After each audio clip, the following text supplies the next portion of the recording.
to make hair mask at home for hair growth with carrot and coconut oil. Cut a carrot into small pieces and blend it in a food processor.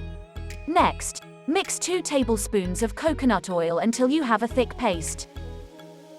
Now, apply this mask all over your scalp and hair and leave it on for 20 minutes. In the end, wash with a mild shampoo. For best results, follow this routine once a week. Coconut oil reduces damage to your hair caused by day-to-day wear and tear. Using coconut oil in your hair care routine could help you grow longer, healthier hair. Coconut oil could help get rid of lice, protect your hair from the sun and reduce dandruff.